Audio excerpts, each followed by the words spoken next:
नमस्कार साथियों, स्वागत है आपका अपने YouTube चैनल नीर केमिस्ट्री पाठशाला में। मैं हूं ब्रजेश कुमार और आज हम चर्चा करने वाले हैं कोऑर्डिनेशन कंपाउंड के चैप्टर में IUPAC name of pi donor atoms.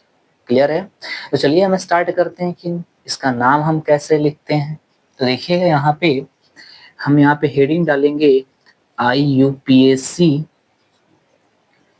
Name of pi donor atom. Pi donor atom clear है? तो ये हमारा है हेडिंग है और इस हेडिंग के अंदर हम देखो ध्यान से कि जब हम ब्रिजिंग कॉम्प्लेक्स लिख रहे थे तो उसका जो हम प्रीफिक्स लगा रहे थे वो प्रीफिक्स क्या था? म्यू था। यहाँ पे जो हम प्रीफिक्स लगाएंगे वो है ईटा। ईटा टू द पावर क्या हो जाएगा? एक्स। ठीक है, ईटा टू द पावर क्या हो जाएगा? एक्स। तो ये क्या है? प्रीफिक्स है। Prefix is used.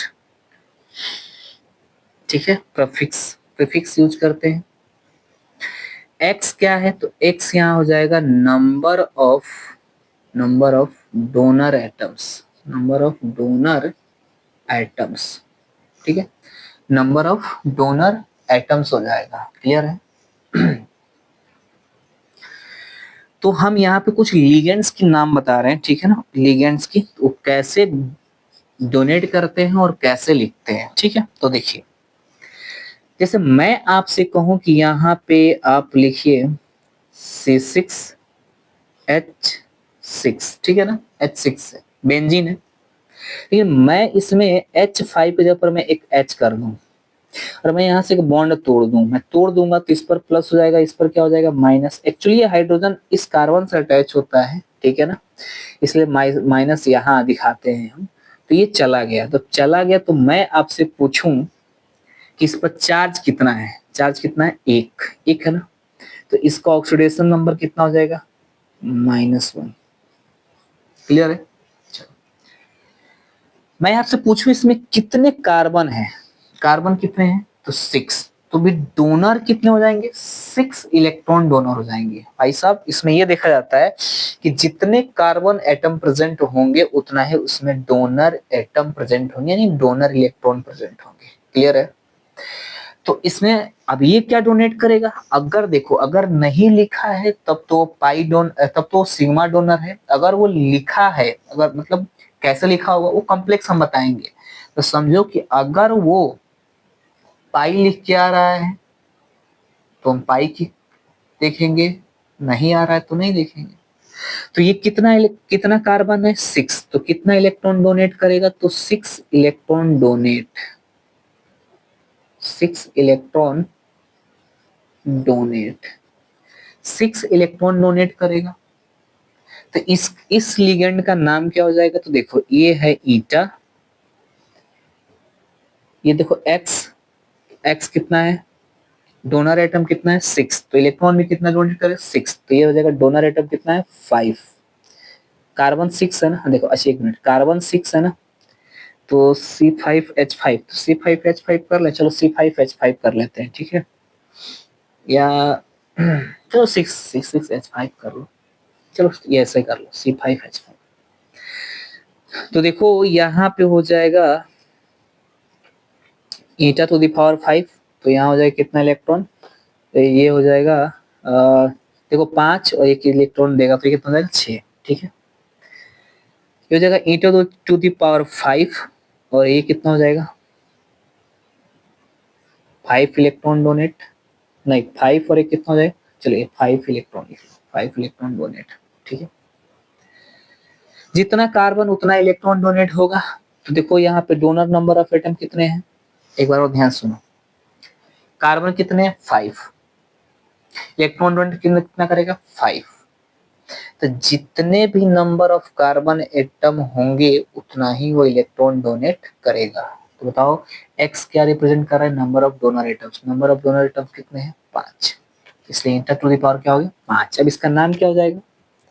तो आप जानते हो ना इसका नाम क्या होता है? इसका नाम कुछ इस तरह से होता है, इस तरह बना होता है ये है। तो इसका नाम हो जाएगा पेंटा साइक्लो। साइकिल में है ना, तो ये हो जाएगा साइक्लो पेंटा। ठीक है ना, इसमें पाई बॉन्ड है ना, पाई बॉन्ड है तो cyclopentadienyl, cyclopentadienyl. Next next अगर मैं बात करूं C6H6 की, देखो इस पर कोई चार्ज नहीं है, ये कैसा है, मतलब ये वाला चीज है, ये बेंजीन रिंग है, ठीक है, बेंजीन रिंग, मतलब इस पर कोई चार्ज नहीं है, न्यूट्रल लिगेंड। कितना कार्बन है 6, तो इलेक्ट्रॉन भी कितना डोनेट करेगा 6।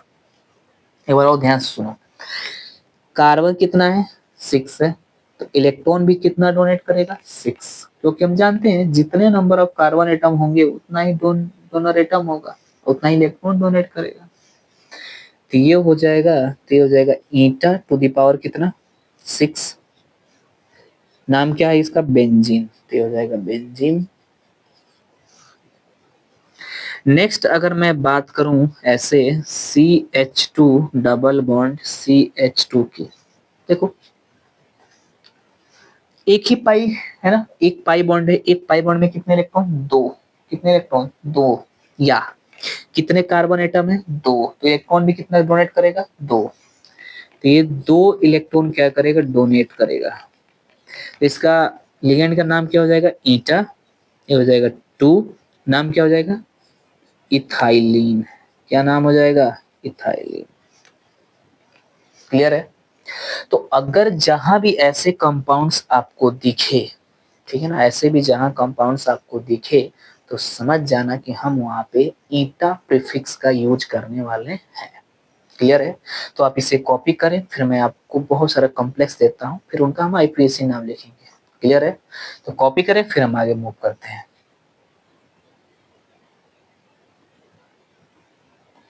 चलिए, तो अब हम आगे मूव करते हैं और आपने इनको देख लिया है।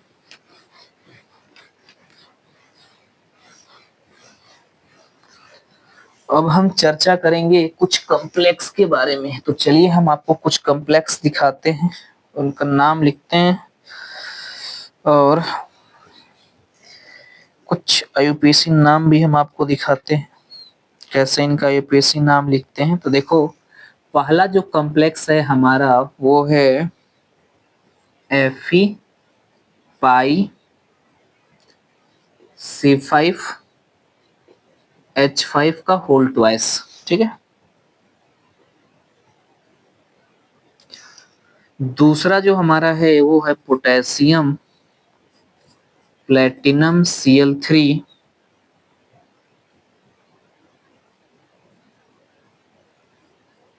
पाई C2H4, ठीक है। और आपके पास है तीसरा क्रोमियम क्रोमियम पाई C6H6 का होल ट्वाइस। और जो चौथा है वो है FeC5H5 C5H5 का होल ट्वाइस, ठीक है। तो ये हमारे पास है कुछ, ठीक है।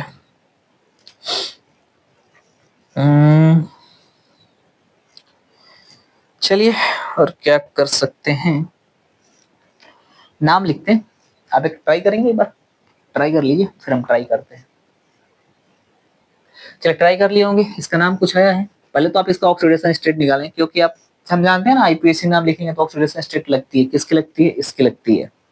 तो इसका ऑक्सीडेशन स्टेट निकालेंगे तो देखो इसका तो हो जाएगा X, मतलब C6H5, C6H5 पर चार्ज कितना होता है -1, तो एक पे -1 तो दो पे कितना, दो, तो x -2 इक्वल टू 0। देखो इस कॉम्प्लेक्स पर कोई चार्ज नहीं है, तो x इक्वल टू कितना आएगा +2, तो इसका ऑक्सीडेशन स्टेट कितना आया +2।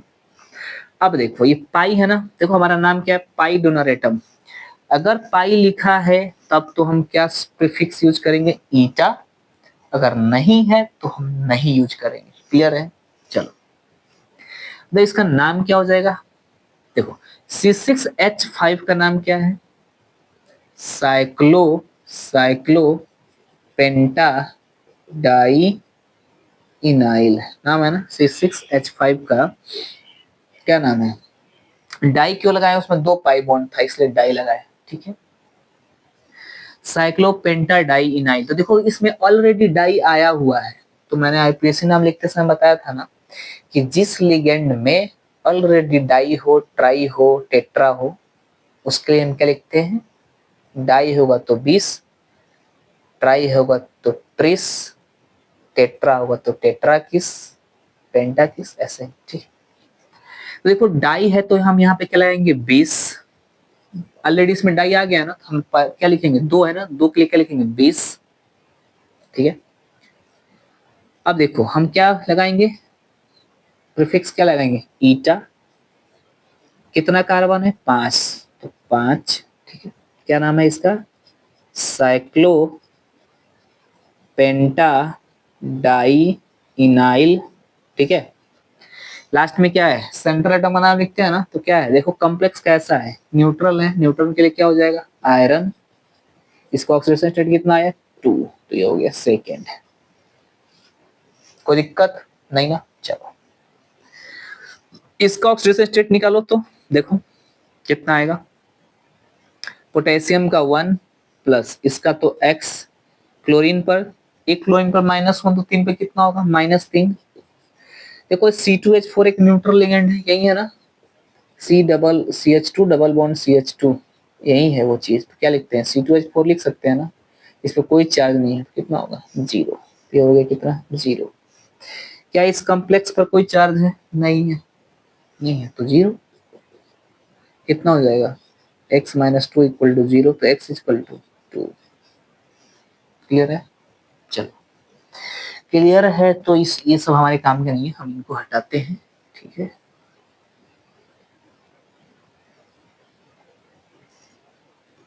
हो गया। चलो तो ये आ गया +2। देखो ये आयन में है ना, तब क्या लिखेंगे इसको? इसको तो लिखेंगे पोटेशियम।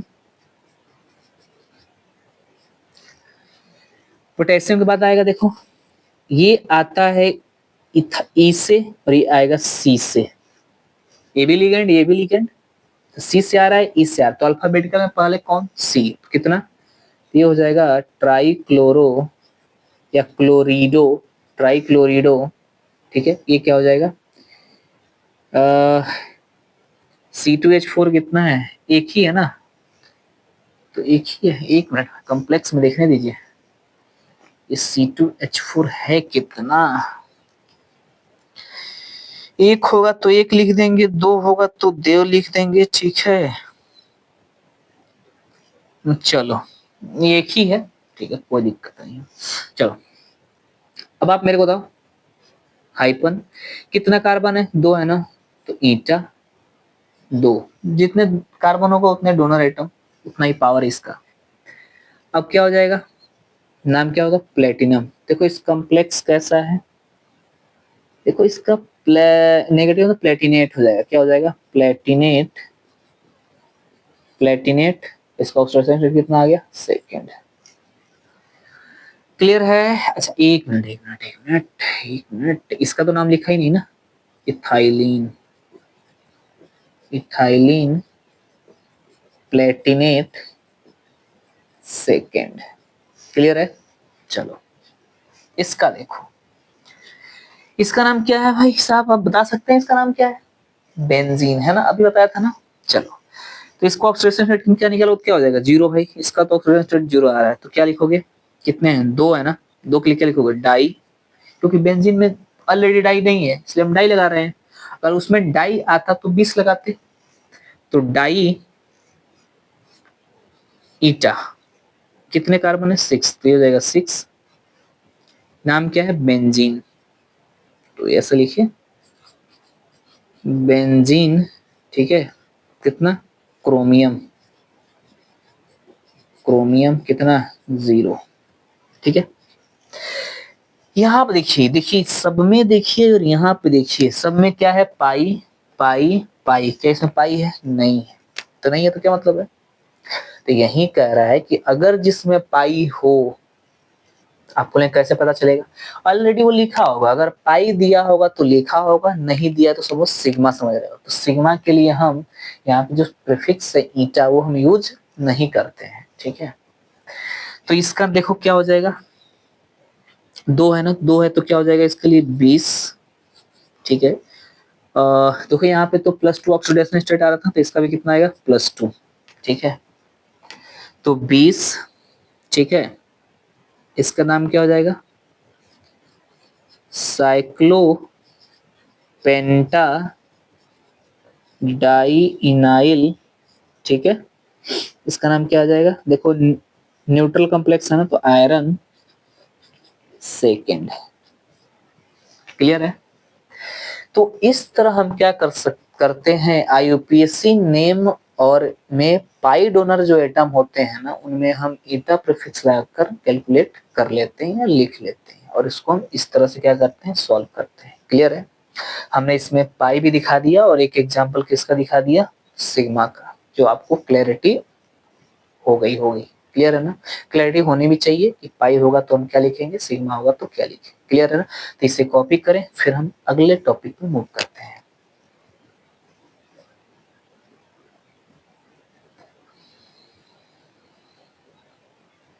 चलिए, कॉपी हो गई है, आगे हम मूव करते हैं और अपने अगले टॉपिक की चर्चा करते हैं, ठीक है।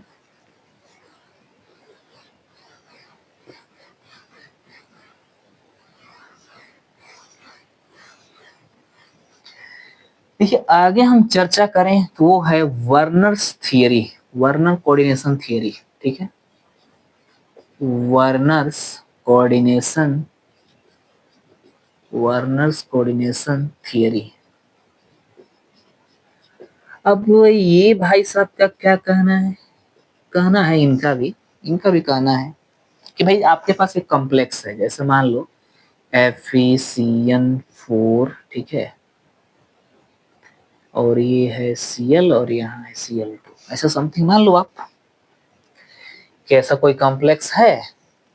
तो उन्होंने कहा कि जो कॉम्प्लेक्स कंपाउंड्स होते हैं वो मेनली 2 तरह की वैलेंसी शो करते हैं, एक प्राइमरी वैलेंसी, दूसरा सेकेंडरी वैलेंसी। उन्होंने कुछ पॉइंट्स दिए कि प्राइमरी वैलेंसी कहाँ कहाँ अटैच होते हैं, किसके द्वारा अटैच होते हैं, आयोनाइजेबल होते हैं कि नहीं होते हैं, क्लियर है। उनका बॉन्ड डायरेक्शन क्या होता है, मतलब डायरेक्शनल होता है कि नॉन डायरेक्शनल होता है, ठीक है। उसके बाद उन्होंने सेकेंडरी वैलेंसी बताया, सेकेंडरी वैलेंसी क्या होते हैं, वो डायरेक्शनल होते हैं कि नहीं होते हैं, वो किस लिगेंड के द्वारा फॉलो किया जाता है, क्लियर है। चलो हम बिल्कुल डिटेल में चर्चा करेंगे और इनके बारे में जानेंगे। चलिए स्टार्ट करते हैं कि अकॉर्डिंग टू दिस थियरी, ठीक है ना, according to this theory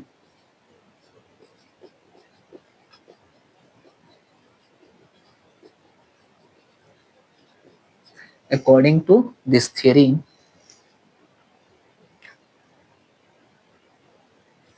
central metal atom have, ऐसा लिखो complex, ठीक है ना, complex so 2 type valency, complex so 2 type valency, 2 type valency, ठीक है। कॉम्प्लेक्स जो होता है वो 2 तरह की वैलेंसी शो करता है, एक प्राइमरी वैलेंसी और एक सेकेंडरी वैलेंसी, ठीक है। तो पहला क्या है, प्राइमरी वैलेंसी, दूसरा क्या है, सेकेंडरी वैलेंसी, सेकेंडरी वैलेंसी, ठीक है। तो आप हमको थोड़ा सा 1 मिनट का समय दे, थोड़ा सा हम यहाँ पे डाल लें, ठीक है ना, 1 मिनट का समय दे।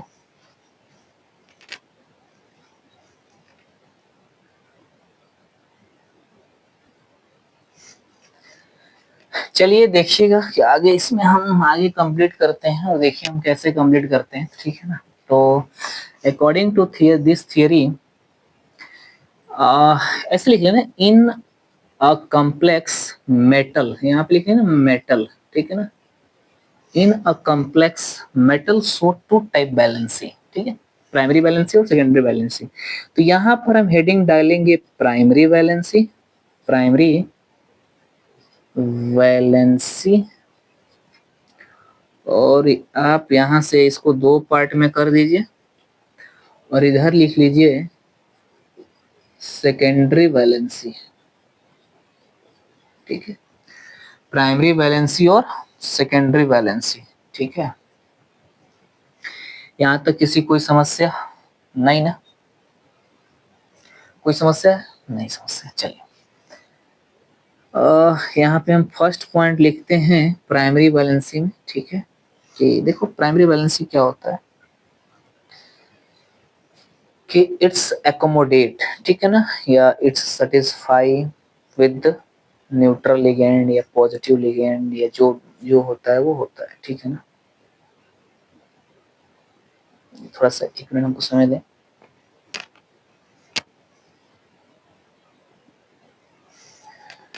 चलिए तो हम आगे देखते हैं और बात करते हैं, ठीक है ना। तो इसमें देखिए प्राइमरी वैलेंसी जो होगा तो यहाँ पे लिखेंगे कि यहाँ पे हम लिखेंगे it it कोरेस्पॉन्ड to oxidation state of central metal atom.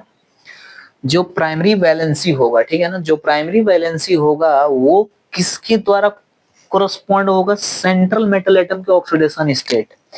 यानी जो प्राइमरी वैलेंसी होगा वो सेंट्रल मेटल एटम के ऑक्सीडेशन स्टेट को डिसाइड करेगा। क्लियर है?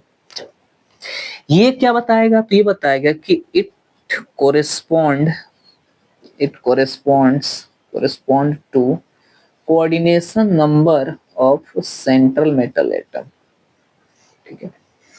दूसरा दूसरा पॉइंट इसका क्या है कि आयोनाइजेबल होता है, आयोनाइजेबल होता है। It is ionisable, it is ionisable and satisfied by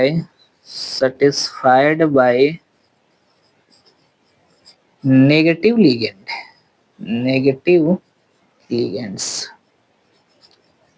it is satisfied by negative ligand के द्वारा सेटिस्फाई होता है। तो ये प्राइमरी वैलेंसी आयोनाइजेबल होता है, मतलब ये आयंस में बदल सकता है। लेकिन सेकेंडरी जो वैलेंसी होता है कि it is non ionisable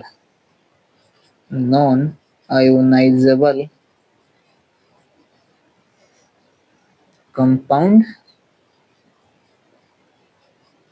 and satisfied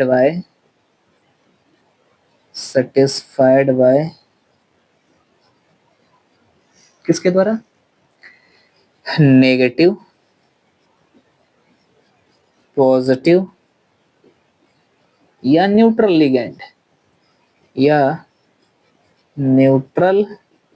ligands, ठीक है ना। देखो तो ये प्राइमरी जो वैलेंसी होगा वो सिर्फ और सिर्फ किसके द्वारा सेटिस्फाई होगा? नेगेटिव लिगेंड्स के द्वारा। लेकिन अगर हम प्राइमरी वैलेंसी की बात करें तो ये किसके द्वारा सेटिस्फाई होगा? नेगेटिव के द्वारा भी सेटिस्फाई हो सकता है, पॉजिटिव के द्वारा भी सेटिस्फाई हो सकता है और न्यूट्रल लिगेंड के द्वारा भी सेटिस्फाई हो सकता है। क्लियर है? तीसरा कि it's attachment with central metal atom. भाई साहब किसके द्वारा अटैचमेंट होता है? सेंट्रल मेटल एटम के द्वारा क्या होता है? अटैचमेंट होता है। ये भी कैसा होता है? ये भी सेंट्रल मेटल एटम से ही अटैचमेंट होता है, ठीक है, कि इट्स अटैचमेंट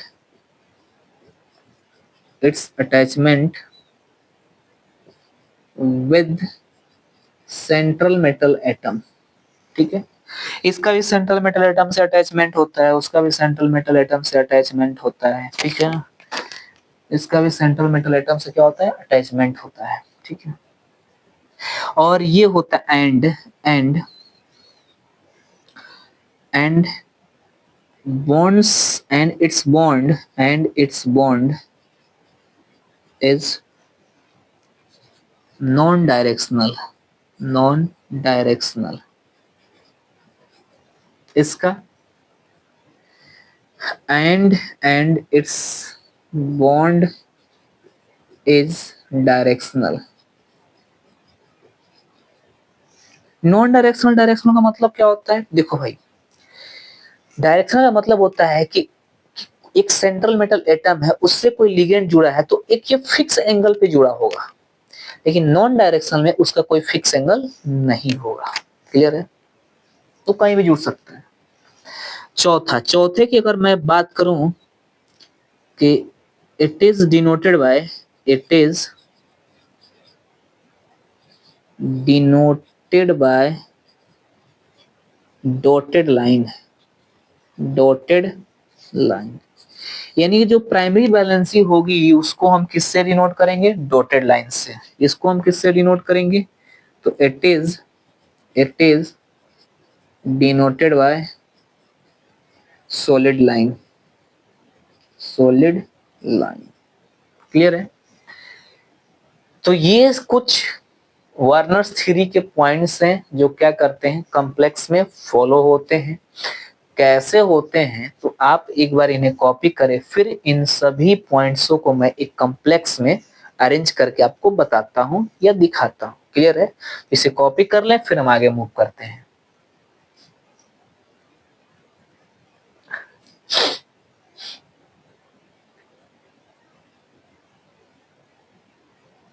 चलिए, कॉपी हो गई। चलिए, कॉपी हो गई तो हम आगे देखते हैं कि इनका जो कहना था वो कैसे कहते हैं। ठीक है,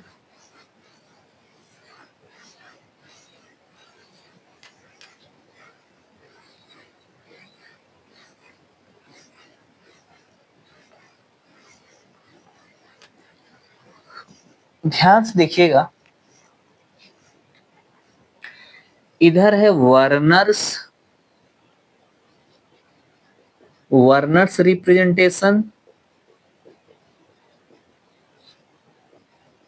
इधर है modern representation, modern representation, modern representation. ठीक है, तो वार्नर्स ने क्या कहा था, जैसे आपके पास एक कंपाउंड है कोबाल्ट Cl3 और इंटू 5NH3, ठीक है ना, ऐसा है। तो मैं आपसे कहूं कि यहाँ कोबाल्ट किस ऑक्सीडेशन स्टेट में है, जरूर ध्यान से, इसका ऑक्सीडेशन स्टेट निकालोगे तो X, एक क्लोरीन पर एक माइनस चार्ज, तो 3 पे कितना हो, -3 से कितना होता है 0, इक्वल टू कितना 0, तो X इक्वल टू कितना 3, यानी इसका ऑक्सीडेशन स्टेट कितना आ रहा है, +3 आ रहा है, आ रहा है ना। तो अगर देखो, सेंट्रल मेटल एटम अगर +3 ऑक्सीडेशन स्टेट में क्या हो रहा है, आ रहा है, ठीक है, तो हम कहते हैं कि वो कम से कम 6 कोऑर्डिनेट बॉन्ड बनाएगा। अगर 2 आ रहा है तो 4 बनाएगा, 3 आ रहा है तो 6 बनाएगा। क्लियर है? तो +3 में है तो 6 बनाएगा। तो वार्नर्स ने इसको कैसे रिप्रेजेंट किया था, कहा था कि ये सेंट्रल एटम है। क्लियर है ना? जो प्राइमरी वैलेंसी होते हैं उनको हम तो डॉटेड लाइन से दिखाते हैं, अभी लिखे थे ना प्राइमरी वैलेंसी। तो जो प्राइमरी वैलेंसी हैं वो क्या होते हैं, हम उनको डॉटेड लाइन से दिखाते हैं। तो एक Cl इधर, एक Cl इधर। क्लियर है? कितने Cl हैं? 3। +3 ऑक्सीडेशन स्टेट आ रहा है तो इसमें 5 कोऑर्डिनेट बॉन्ड बनेंगे। तो उन्होंने कहा कि 5 NH3 हैं, तो 5 NH3 हैं, तो देखो ये solid line, solid line, solid line, solid line, solid line, और एक जो होगा क्लोरीन वो सॉलिड लाइन से भी होगा और डॉटेड लाइन से भी होगा। बाकी जो क्या है, NH3, NH3, NH3, NH3, NH3। Clear है? ये कौन है? ये है डॉटेड लाइन, ये है सॉलिड लाइन। तो ये किसको बता रहा है? प्राइमरी वैलेंसी को। और जो सॉलिड लाइन है वो क्या उसको बता रहा है? सेकेंडरी वैलेंसी को। ये तो है वर्नर का कंसेप्ट। ये किसका है? वर्नर्स का, कि कोई भी अगर कॉम्प्लेक्स कंपाउंड हो तो जो उसमें आयोनाइजेबल होगा। देखो क्लोरीन है तो इसमें माइनस चार्ज होता है, अमोनिया एक न्यूट्रल लिगेंड है, तो ये क्या है? आयोनाइज होगा। आयोनाइज होगा तो प्राइमरी वैलेंसी कहलाएगी। एक बार सुनो ध्यान से, क्लोरीन है ये न्यूट्रल है, तो आयोनाइज कौन होगा? क्लोरीन। तो क्लोरीन कैसा हो गया? प्राइमरी वैलेंसी हो गया। प्राइमरी वैलेंसी हो गया तो किससे रिप्रेजेंट करेंगे? डॉटेड से। एक क्लोरीन बच गया तो उसको डॉटेड प्लस सॉलिड से करेंगे। क्लियर है? क्योंकि 6 होना चाहिए ना, तो 5 NH3 हो गया। देखो 1 2 3 4 5, और एक कहां से हो गया? क्लोरीन से। 6 कोऑर्डिनेशन नंबर हो गया, 6 बॉन्ड बना लिया, और 2 किस में चले गए? आयोनाइजेबल में चले गए। क्लियर है? अब आगे देखो, इसी का मॉडर्न रिप्रेजेंटेशन क्या है? तो कहा कि नहीं नहीं वर्नर साहब ऐसा नहीं, ऐसा कुछ देखो होता है। देखो कोबाल्ट है ना, ये हो गया कोबाल्ट, +3 ऑक्सीडेशन स्टेट में है, तो बैलेंसेस के कितने बॉन्ड बनाएंगे? 6। 5 तो NH3 हो गए, 5 क्या हो गए? NH3, और एक तो क्लोरीन अंदर आ गया। 3 क्लोरीन में से एक क्लोरीन अंदर आ गया, तो कितने क्लोरीन बच गए? 2। इसका मतलब कि इसमें सिर्फ और सिर्फ 2 क्लोरीन ही क्या करेंगे? आयोनाइज होंगे, बाकी कोई आयोनाइजेबल नहीं होने वाला है। क्लियर है? तो इस वाले में इसको हम बोलते हैं प्राइमरी वैलेंसी, प्राइमरी वैलेंसी, और इधर वाले को क्या बोलते हैं? ये इनको सेकेंडरी वैलेंसी, सेकेंडरी वैलेंसी। ठीक है, लेकिन देखिए यहाँ ये तो इससे डायरेक्टली अटैच है, ये भी डायरेक्टली अटैच है, लेकिन ये प्राइमरी और सेकेंडरी दोनों फॉलो करेगा। ठीक है ना, क्योंकि आयोनाइजेबल है ना, ये आयोनाइजेबल है। लेकिन अब ध्यान से सुनना, ये कॉम्प्लेक्स के अंदर है तो ये तो सेकेंडरी वैलेंसी करेगा, कॉम्प्लेक्स के अंदर है तो सेकेंडरी शो करेगा, करना भी चाहिए। लेकिन ये इसके साथ साथ ही आयोनाइजेबल है, तो जो आयोनाइजेबल होते हैं वो कैसा बिहेव करते हैं? Primary valency. तो क्वेश्चन आता है कि प्योर प्राइमरी वैलेंसी कौन होते हैं? तो भैया कोष्टक के बाहर वाले प्योर प्राइमरी वैलेंसी होते हैं। कौन प्राइमरी और सेकेंडरी होता है? तो जो कॉम्प्लेक्स के अंदर होता है, जो आयोनाइजेबल हो सकता है, आयन में बदल सकता है, वो प्राइमरी और सेकेंडरी वैलेंसी शो करता है। NH3 आयोनाइजेबल नहीं होगा, आयन में नहीं बदल सकता, इसलिए वो सेकेंडरी की सेकेंडरी ही रहेगा। क्लियर है? चलो, तो आप इसे कॉपी करें। ये है वर्नर्स कोऑर्डिनेशन थ्योरी, इनका ये रिप्रेजेंटेशन था। आजकल ये मॉडर्न में चल रहा है। ठीक है, अब इसे कॉपी करें, और आज का लेक्चर हमारा यहीं समाप्त होता है। हम नेक्स्ट लेक्चर में मिलेंगे और इस पर कुछ क्वेश्चंस करेंगे, फिर अपने क्रिस्टल फील्ड थ्योरी की तरफ मूव करेंगे। तब तक के लिए धन्यवाद। कॉपी कर लें।